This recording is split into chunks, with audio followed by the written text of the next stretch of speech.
Hi folks, today we're going to draw a map that's the sort of thing you can use to kick off your campaign. All the drawing part of the video is going to be almost in real time. I'm going to speed up a couple of the really boring bits where it's just like me repeating stuff. The whole thing took me under half an hour to draw. The video drawing bit is just under 20 minutes, I'd say. Because it's real time, I'll put in the chapters in the description so you can click on the bit that you actually want to see, or you can let the whole thing run. If you're struggling to sleep at night, maybe just leave it on in the background and it'll bore you to death. I'm using one pen for this just to show that you could use any. I always use the same sort of pens. It's a Sakura MICRON. This is an 02. Let's see if you can get that in focus.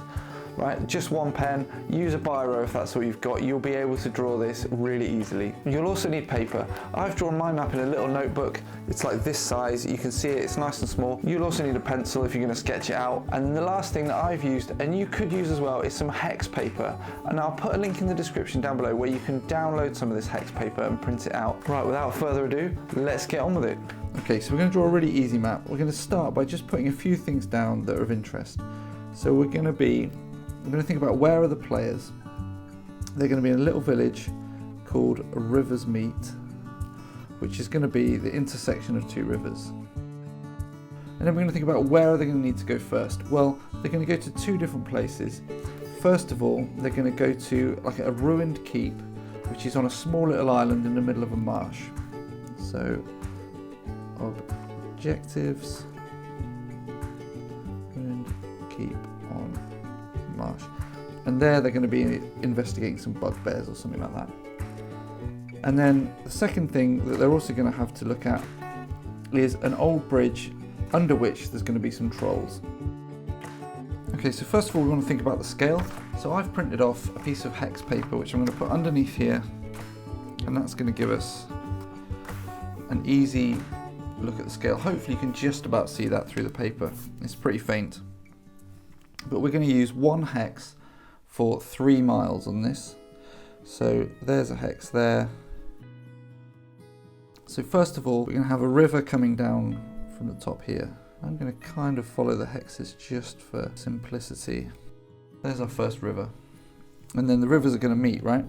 And let's say they're going to meet here. This is going to be our little town. Rivers meet in my terrible handwriting, and then this river come up in this area. And then we're also going to have a third river. So we want around about a day's walk away. This area can be a marsh, but here it's going to be a lake. So actually this is going to look a little bit different. That's a lake, and then that's got our island. There's going to be a kind of causeway on that island as well. Maybe not that side. Anyway, there's our little island. We'll just draw that in there. And then around that, it's going to be marsh. Okay, so all that's marsh area. All of that. And then we also want to have a bridge. So how's the best route to get to this area? Probably it's going to be a road this way. And then maybe there's a road that heads north, right? So we'll assume that there's a road, and then where there's a road that goes over the river, there's a little bridge there. And then maybe at Rivers Meet, there's another bridge here. And in fact, this one, I'm going to move just slightly further away from the town. So that bridge is going to be there, and then that road will head that way. Right, so what have we got? We've got a marsh, we've got a town, we've got a road already. So, what's going to make the river snake like this? Some hills. So let's just put some hills in. Around there, right? Some hills will make a snake like that. And then maybe some hills kind of contain this marsh as well. Right, and then, but this is a fancy map, so we want it to be a bit more interesting. So we're going to have some mountains. We'll have a sort of mountain range that kind of follows down there as well, right?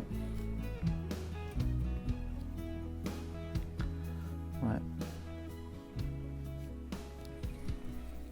So there's hills, mountains, and then here between the mountains and the town, we're going to have woodland. So we'll make a forest, leave a space for our word.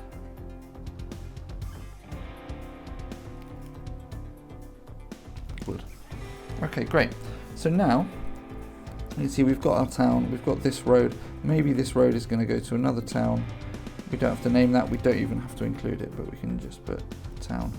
And then how far is that town? It's like 1, 2, 3, 4, 5, 6 hexes away. So that's about a day's walk. Perfect. These mountains are pretty long. Maybe they can extend a little bit as well and get bigger. Right. And our hills are there. And then we can have a few more little bits of trees sort of here as well. And that's a map, right? That's done in pencil. Let's go over it in pen. So as this is day 1 D&D map, I'm going to use one single pen, a Pigma Micron 02. For now, I'm going to take this out again because I don't want it to affect where how my mountains and trees and things are formed. So to begin with, let's give our town a little circle, and when I say circle, then I bugger it up. There you go, a little circle within a circle. And then we're going to draw in our rivers first. So let's follow this shape we did. Where's our bridge? We moved it up.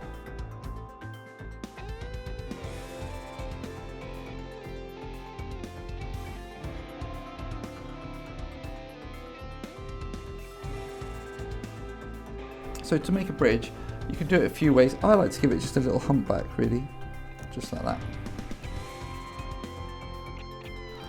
There we go. Let's draw our little island in there. And there we go, that's our rivers. Let's give that little bridge a little humpback as well, and just join up the lines. Perfect. Right, rivers are done, town's in. Let's next up, we're going to draw the reeds for the marsh because that's a really easy technique. So all we want to do there is just flick some little lines like that. And it doesn't matter if you do them all the same or different. Mine tend to generally look the same. Do a few more sparse ones on the edge. And then to make it really look a bit more like a swamp, we'll just add in a few horizontal like dashes.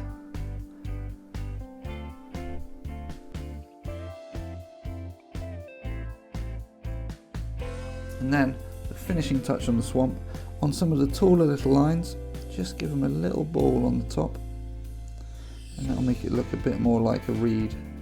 There we go, there's the marsh, nice and easy. So next up we've got a forest. Now we can do this a number of ways. I've gone through loads of different forest techniques in other maps. For this one, I'm not quite sure what I'm going to do yet. In fact, I'm going to move on and draw the mountains first. And the mountains, again, can be super simple. So we'll just do some nice sort of jagged lines. And all we want to do is make sure that they're kind of straight. So where they start, they also want to end, unless they're going behind something else. So for example, this one, I'll start halfway up, and then I'll end it where it should probably end.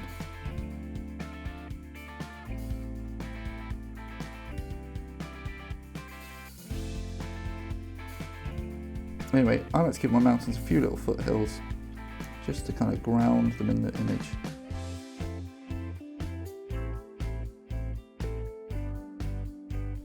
There we go, there's your mountains. We'll shade them in a minute. So there's our bridge. We've got some hills as well to draw in. So again, same with the foothills we just drew. There you go, hills done. Oh, a couple more up here we said. Oh, and I did say a little bit more marsh over here as well.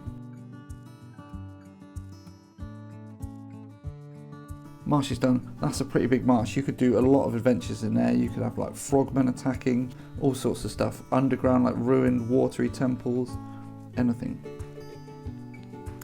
And now our trees. So the trees are a tricky one. Some people like to draw a forest like a big sort of clump, and I kind of always default to individual trees. But we're going to do a kind of outline individual trees. So let's draw.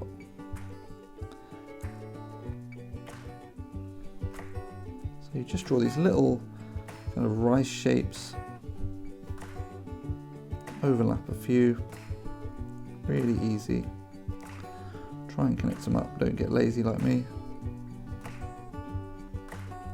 really lazy.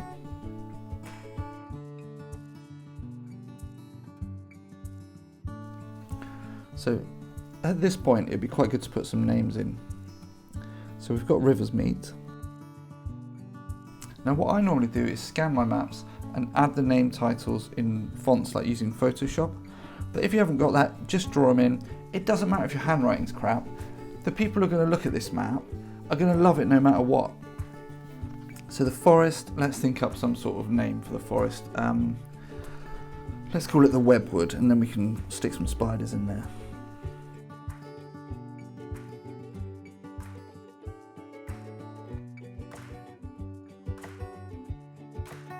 So if you notice that your trees sort of all start to take the same shape, like you see there, and here I've done the same kind of overlap. So you can fix that by just adding a few extras. So just throw one on there, throw one on there, and make that one different to that. Maybe add those two up, and then it's changed it. And a few trees up here as well. There we go. Trees, really easy. The final touch we're going to do to our trees, and I'll probably speed this bit up, is just to add some little shadow to them. And that is just a horizontal line out to the side. You'll have seen this technique if you've watched any of my other videos as well.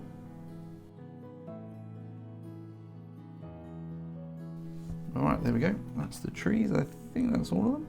Oh no, that one missed. Alright, and then the mountains and hills. Now this is one where you kind of need a slightly different angle in order to do the shading. So I'm going to move myself a little bit and get over on the right hand side. And all I'm going to do is on the mountains, just draw some little lines. Now hopefully you'll be able to see this. I'll try and keep the pen off to the side. There, everywhere on the right hand side. Just like that, really easy. And then where you've got a little thing like this, just do a couple of lines like that.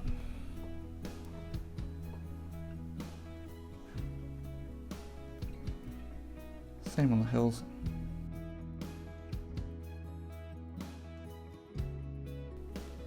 Now when I do this, I usually do it with a thinner pen, but I'm just showing you that you can do the whole thing with one pen. So if you only do one thing today, that is get yourself one of these pens or something like it, and you can definitely draw a whole map with it. You don't need expensive pens to do this. Where you've got a big mountain like this one, you can add a little bit more in the middle. So let's have a think. We'll have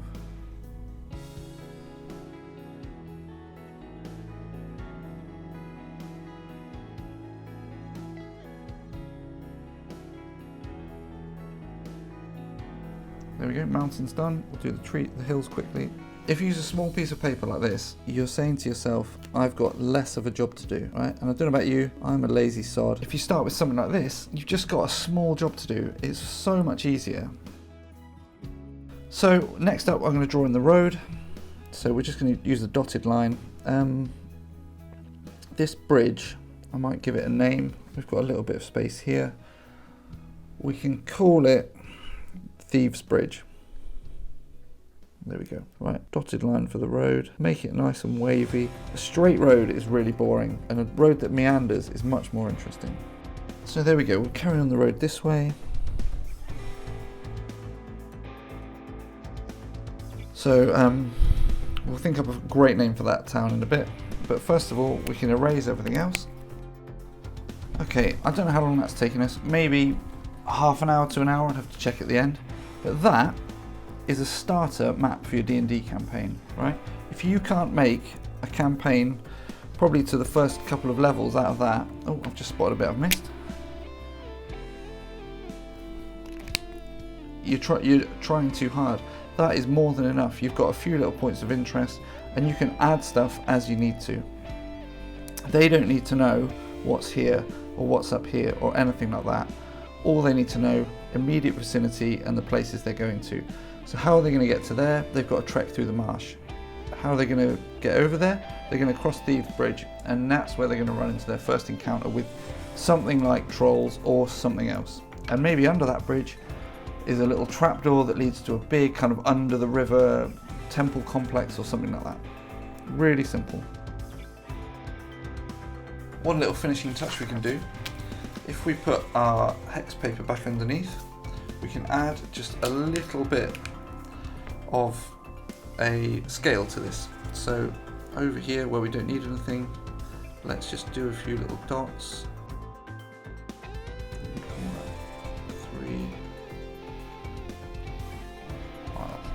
There we go. Oh, I missed a few. Anyway, this is the finished map. I quite like it. I think it's turned out quite well. It's nice and simple. I think anyone starting a D&D campaign, this is more than enough. Think of the adventures that it can lead to. You've got adventures under the troll bridge. There could be a whole layer under there. You've got adventures in the webwood. You could go up into the mountains to find some ancient shrine. Not to mention you've got the marsh and all the stuff that could be going on there. And then you've got the tower on the little island in the sort of lake in the marsh. I mean, there's so much there already. And then there's other hills, there's roads to other places. You know, loads is going on, and you could base, I reckon, several sessions out of a small map like this. Don't forget, you can check me out on Instagram and Patreon, where you can see loads of my maps. On Patreon is a whole massive back catalogue of over 100 maps that you can get immediate access to. And of course, don't forget to like the video if you enjoyed it, and subscribe if you want to see more. Thanks for sticking around to the end. I hope this has either inspired you or lulled you off to sleep. One or the other is a win for me. I'll see you next time. Cheers.